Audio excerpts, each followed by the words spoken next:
You're checking out Power99.com. Don't stop. What can core fans like myself expect from the album? What core fans? I don't know what you just said right there. I just my Texas ears. What the core fans? You know what? You the lyrics. I'm supposed to be in love by now. So I'm supposed to be in love by now. Another dose. Bedroom music, like a drum, is one of them ones. Like when you play that one, be careful, whoever you're around, because it's love making time. And we got Wale on that. We got Fab on one. I love Fab. Oh, he's great. He don't never age. Oh, it's crazy. I just love. He's 22 years old all the time. But then from like I said, that from the piano, Supposed to Be in Love by Now, Dozen Roses, Babies in Love, Hollywood. What else is really dope? Socialite. Women have a good time with that. Socialite is empowering and it's fly. Do you want to be in love? That's interesting. They have a song called I am in love. You're in love? How's that going? I'm just in love with the world. Yeah? You know what I'm saying? Aren't you in love? Sometimes. Why not? You know, it fluctuates. Huh? How you try to turn it on me? I'm not trying to turn it on you. I'm just asking you, are you in a relationship? I'm not turning anything on you. I'm just asking, do you have someone that you love? Sometimes, you know, it's I mean, complicated. what is that saying? What is that saying? What is he thinking right now? Is he listening to this interview that you say is complicated?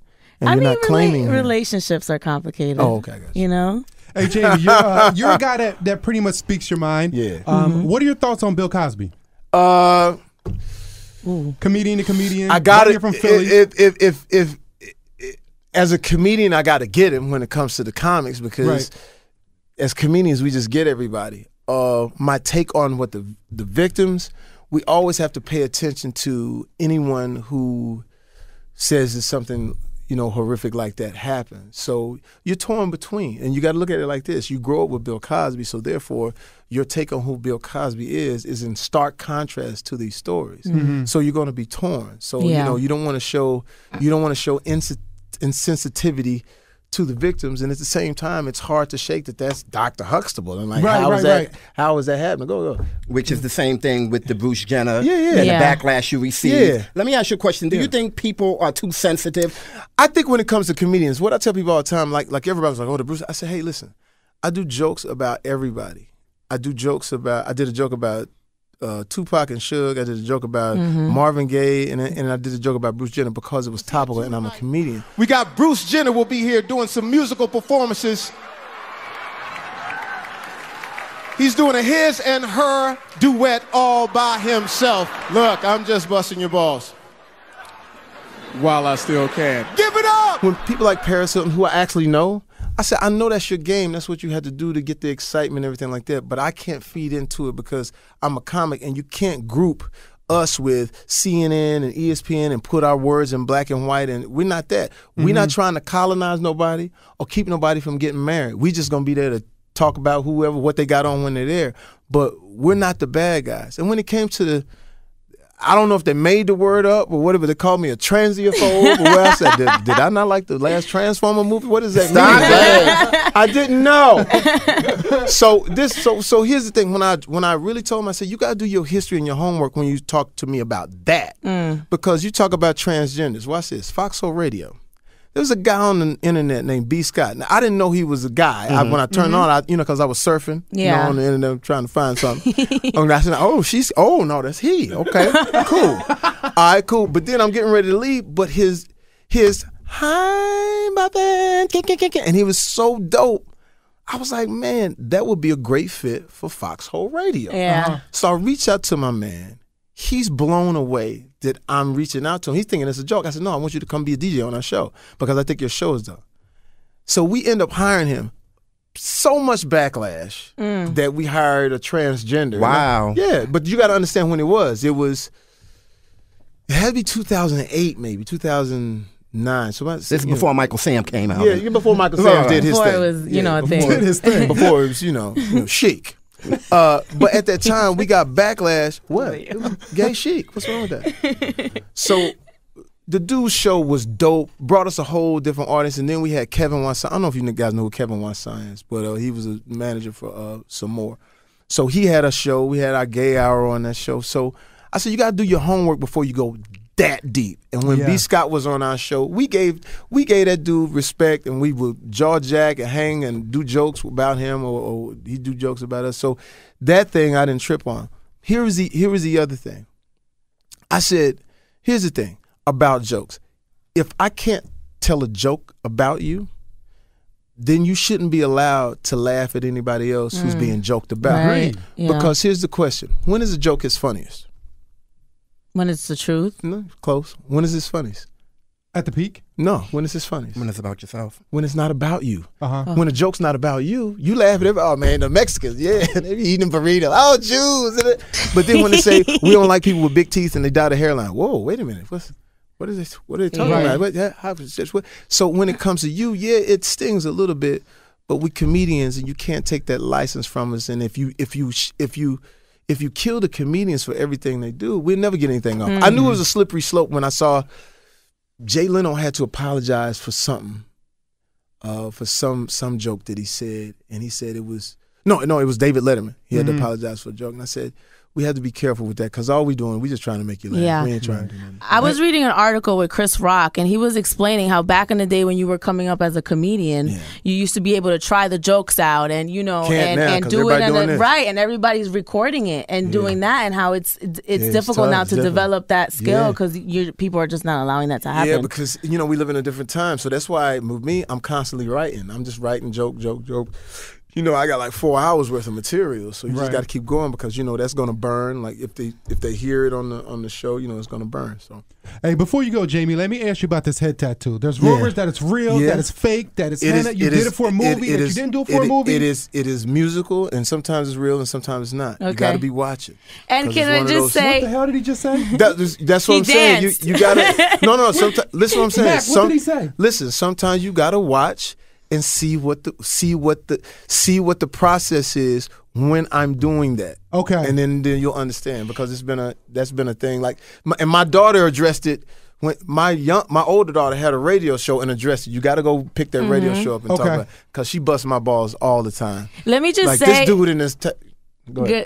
Is that they're like wrapping us up? I watched Ray like 1,000 times. I love Ray. Yes. Hey, you know what? I'm just so happy to be here. You know what? I'm gonna make it do what it do, baby. What's interesting about Ray Charles? About getting the DNA of Ray Charles. I get a chance to meet Ray Charles, but he's the older Ray Charles. He comes in. I said, Mr. Charles, I want to do the best I can at portraying you. He said, you know what, man? If you could do the blues, baby, you could do anything. Can you play? And we sat down at the piano and we started playing. And he said, the kids got it. And then we moved into Thelonious Monk, and I played a bad note. He said, why the hell would you do that? I said, well, I hit the wrong note. He said, well, take time to hit the right notes, man. The notes are right underneath your fingers. You just got to take time out to hit the right notes. That's so brilliant. That's on you. You deserve that Oscar. You hear me? Yeah. You deserve that. You actually You're brilliant, impersonating people? No, this is what happened. It's a process. You sit with Ray Charles, then you sit with his music for a year. Then you meet someone who actually knows Ray Charles, the young Ray Charles. Because I didn't want to do the old Ray Charles in the movie, because we had to go back. Yeah. So I went and hung out with Quincy Jones. I said, Mr. Jones said, hey, man, hell yeah. I know about Ray, man. He's a son of a gun, man. Plenty crazy, man. But the music is incredible music, man. I have this cassette tape, man. This could probably help you. So I take the cassette tape, pop it into this rental truck that I had. And on the cassette tape, blows my mind. Hi, this is Donna Shore from the Donna Shore Show, here today with two very wonderful musicians, and Mr. Kenny Rogers and Mr. Ray Charles. And in the background, you hear the young Ray. Hey, you know what, Donna? I'm just happy to be here. I'm so thrilled that you know my music, and this is it. And then as I'm listening to that, I'm getting the young Ray. Yeah. And then I learned something about his DNA. She says, "Talk about the drugs in your life, Ray." Silence for 3 seconds. And then he fidgets. And so I use that in the movie, when he's talking about music and he's talking about his women and he's in control, it's flowing. But when he does something wrong and there's a transgression, whether it's the drugs or he did wrong with Kerry Washington, now he fits. So we use that DNA, and then we graduated to the elder Ray Charles. So you see the span of him being young and then being old. But you do that with every character, even if it's Bundini Brown. And when we did Bundini Brown and Ray Charles, Bundini, they sort of almost landed at the same time.